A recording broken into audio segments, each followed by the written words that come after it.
Hey guys, welcome to another episode of Finds of the Past. And yes, we're back to video games, at least for this episode.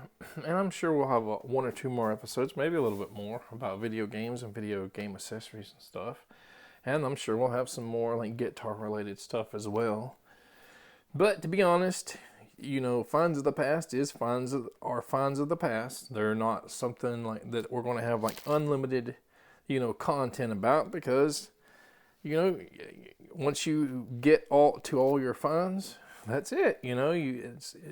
Any finds I find now are not finds of the past; they're finds of now.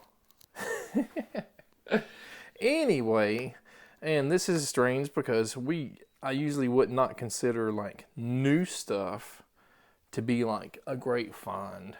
But if anybody remembers the sales, when a video game system or something went out of, circulation, especially for, big stores, probably a lot of stores did this. These are all Toys R Us finds. So, I guess when Sega announced that they were stopping support for like the 32X and the Sega CD, Toys R Us decided to clear all of their games out for $9.99. Yes, and this introduced me to Dark Wizard, one of my all-time favorite kind of RPG strategy simulation, games, where you got like 4 characters you can choose. There's like a prince, vampire, sorceress, ranger or something. I forget, the Robin or whatever. I think she's kind of like a ranger. One of the coolest games in the world.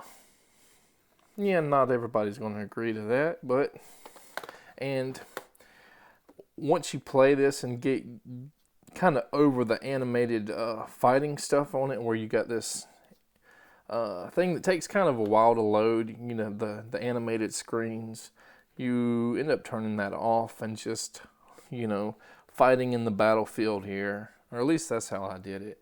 Otherwise, it would probably take 2 or 3 times as much time to load these battle screens. But yeah, okay, so there's Robin there, and there's the vampire. It's kind of strange to see so many of the like working designs games go up in value when this guy is just like slowly crept up. But it's not really a super expensive game unless it's changed recently. So then we got Dungeon Explorer. They had a version of this, and there's 2 games on the TurboGrafx and TurboGrafx CD or Super CD, and they're all multi-tap games, so like 4 to 5 players, action RPG.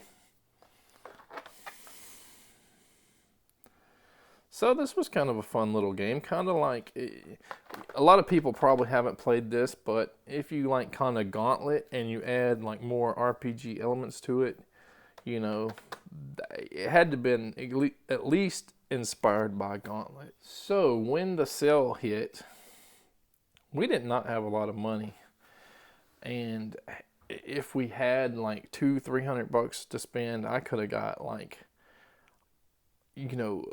32X games that are now a lot of money. Sega CD games that, are a lot of money.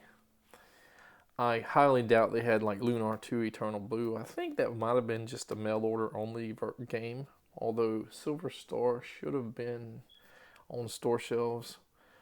But like games like Popful Mail, which nobody wanted for years and years and years, and then all of a sudden people wanted it, and it went up from like $15 to $25 game to like $100 game, 200, 300, 400, 500, whatever now. So nobody wanted that game, and now they're paying a lot of money for it. Again, to me, this game is, and I have Popful Mail, the Japanese version, which is a lot cheaper. This game is a lot better to me, in my opinion. But it's not everyone's cup of tea. It's just like this multi-genre, game that you really have to put a little bit of time and effort into it before you realize you like it, and it's awesome. So we did not have a lot of money. I think I don't know if I got any 32X games. We got 4 Sega CD games, possibly 1 or 2 32X games on sale. And it was like, oh my god, well, I'm glad I got something, but it would have been nice to have these games that were sometimes previously selling for like 70 or 80 bucks. Like Dragon's Lair, when it came out, was $79. And I paid that much for it, unfortunately. But yeah, it would have been nice. But $9.99. You know, we got. I'm glad I got these guys. And you want to see what else we got? Boom! Fatal Fury Special. Supposedly, you know, I'm not a Fatal Fury super fan. Supposedly, this is the best version of the game that exists. You know, at least the ports. And I don't think this was worth that much for a long time, and now it's like shot up there in price. It's you know, from the arcade, obviously Neo Geo system. And here we go. Now this is probably, out of the 4, this is probably the most popular, the most in demand. Sega CD, or Shining Force CD. So, $10 a piece.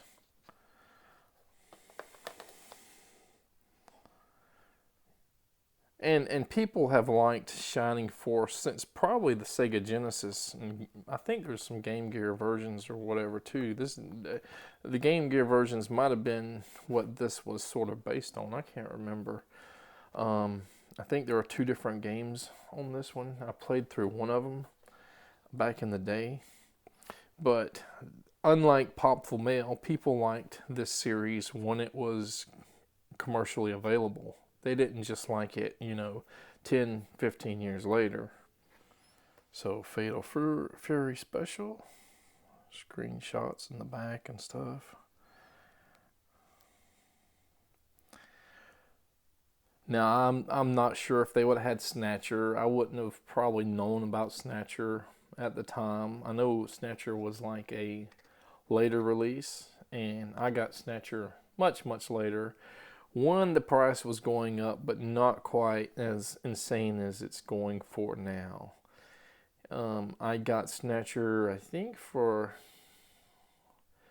$50 to $60 when it was going for maybe $150 to $250. I can't remember. So I got it just at the perfect timing on eBay, and no way I'd pay $800 to $1,500 for it. There's no way I would pay, you know, what the going rate for a lot of these games are. You know, I was at a video game store a couple years ago, and the guy said, well, at least Sega CDs are still kind of affordable as far as collectors go. And I'm like, are you crazy? Do you know how like Sega CDs have like went up in price now compared to what they were like 5 or 10 years before? Like Terminator 2 was like a $35 game maybe, or $15 game, you know, 5 or 6 years ago. Now it's what, 200? I don't know. Anyway, I'm sure most people will say this is the worst one, probably Dungeon Explorer, or it could be a tie between Dark Wizard, although I love Dark Wizard as far as like the value. And of course, there's a lot of people that probably don't like the arcade fighters like Fatal Fury. So maybe these are the top 2 that people would pick. Obviously, with this being the top 1 here, because it is so popular. It was so popular in the Genesis. It was popular on the Sega Saturn. It's kind of too bad that all 3 of the games didn't come out on the US Sega Saturn. I think they all came out on the Japanese version, or the Japanese Saturn, and there was only one Shining Force game that come out in the US on the Saturn. $40,